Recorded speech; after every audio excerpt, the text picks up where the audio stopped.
I wanted to, I'm sorry to sound like a broken record, but feedback from you guys about what things we should be looking at or what games you're interested in will help us, make the team better and stronger and involved in other things other than just Battlefield.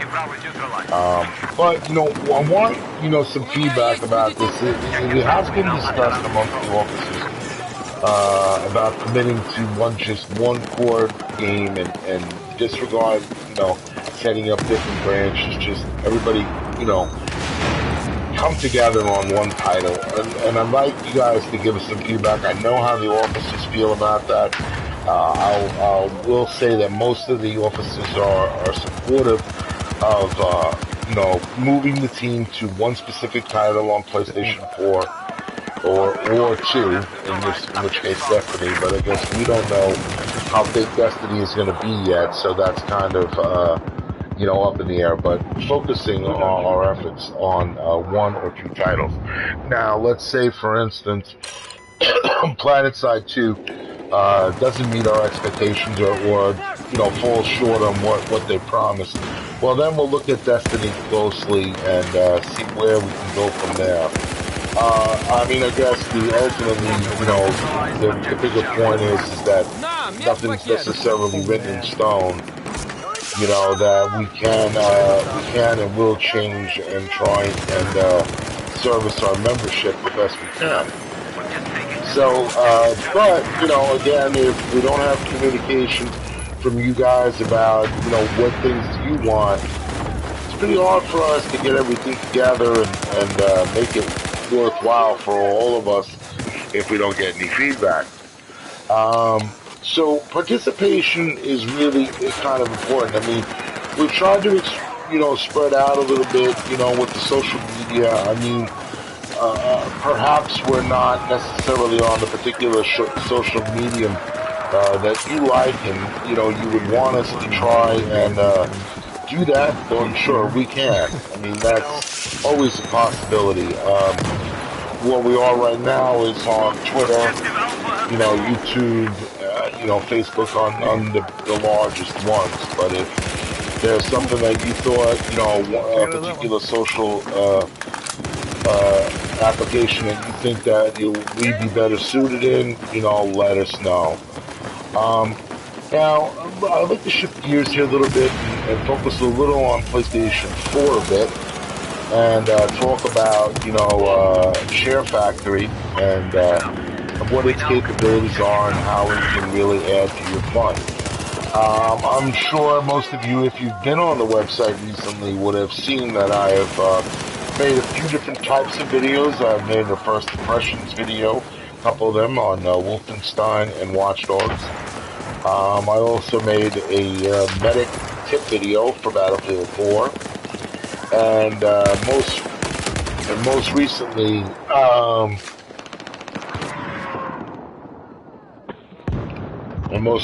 I did a montage video as well. So, these abilities to capture video and do these different things on PlayStation 4 really add to the fun. I mean, although I have to agree with the recent Battlefield Friends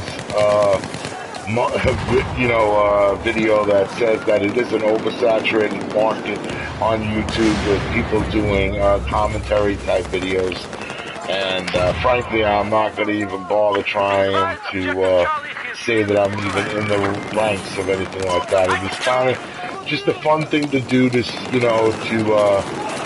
how it works, see what I could do, and I've watched. Oh, for crying out loud! I've watched literally dozens of those videos over the years, and I always wanted to do one. So, I mean, it was a fun little distraction, that I enjoyed doing. And I'm sure I'll do some more. I mean, I am working on finishing up the next video that I promised, which is a mortar tip video. I am pretty good on the mortars on both PlayStation 3 and PlayStation 4. I think on my last check on PlayStation 3, I'm about 220 in the world with the mortars. And on PlayStation 4, I'm somewhere in the 600s. So, I think you guys will enjoy, getting some tips that I have found that really help with using the mortars. And, maybe I could show you one or two things that might help you use this weapon. I mean, it's a gadget. I think it's one of the more underutilized gadgets in the Battlefield 4 game. And, if you use it working with a team, you really can do some damage. But I'll cover that in the video. I'm just looking for a couple more clips of some mortar action, and then I'll be finishing it up. It's already mostly done. I have not yet done the commentary on it. I found the perfect song. I considered just throwing the video up with the song because the clips really look good to the song. So, but I held it because I wanted to give the commentary part of it, which was what I had promised you guys that I was going to give. I wanted to first show that first. So, that's coming in within, I would say, the next week or so. So be on the lookout for that on the website. However, one of the things about Share Factory that, is kind of cool is that, there is a lot that you can do as far as creativities for creating montages and clips. And I will admit, it's not the easiest to share, as you need to upload, to YouTube and, oh, you bastards. It's not the easiest thing to do because, as far as the upload goes, you can upload directly to Facebook, and that really works well, and it does, it doesn't take forever to do it. The way I've done it is I've made the video in Share Factory. You have to render it there, and then it goes to your capture library. And then from there, I upload it to a flash drive, and from the flash drive to YouTube. That's a pretty cumbersome process, but, we've been told that, that they are going to have the direct integration coming for PlayStation 4 very soon, and I think that that's going to make doing videos even easier, and having the ability to direct upload them to YouTube is an awesome feature, and I really can't wait to see how that works out, with the system. I'm really looking forward to that feature, and I hope it works as they promised.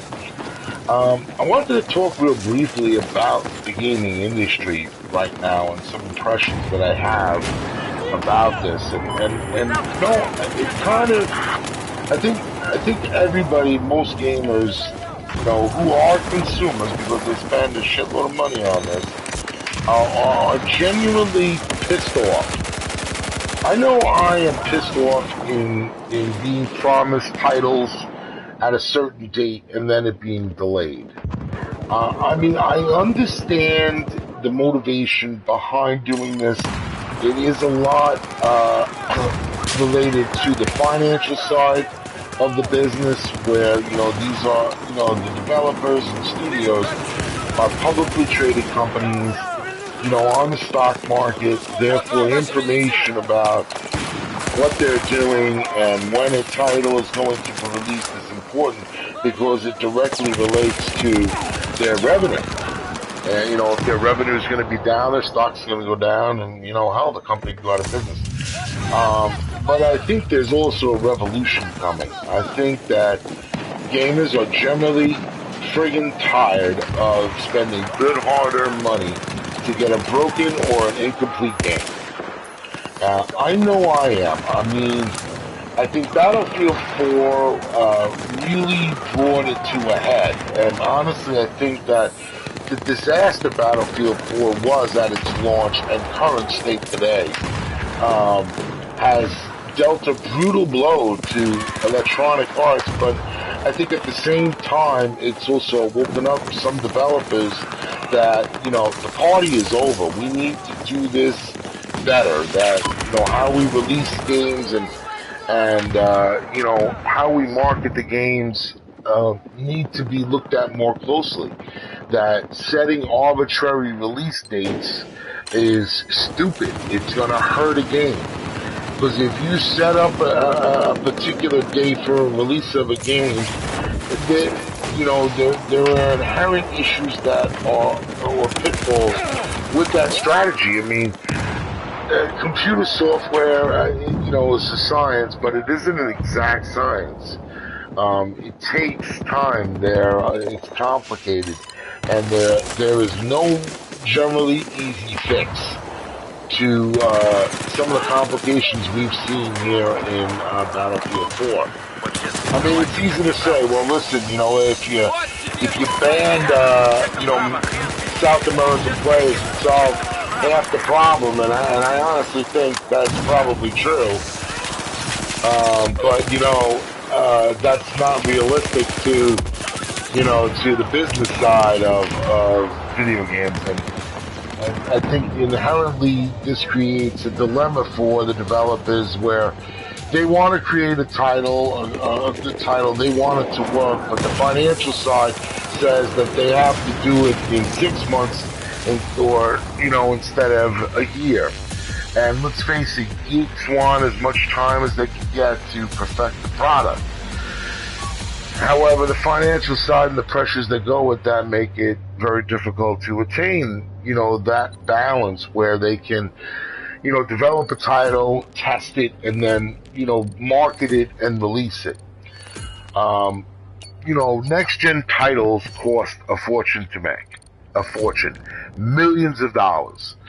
There are jobs and the financial side of their stock is sometimes can be hinged upon one game and how good that game does. And if that game doesn't do well, the company doesn't do well, and next thing you know, that developer's out of business. Now, I think that, the whole Battlefield release thing has made a lot of developers wake up to that fact, and I think that is the main reason why we saw so many titles delayed in 2014. I mean, just about every big title that was supposed to come out in 2014 got delayed. And, while that's distressing that happened, what I also think is that it brings out a point that, that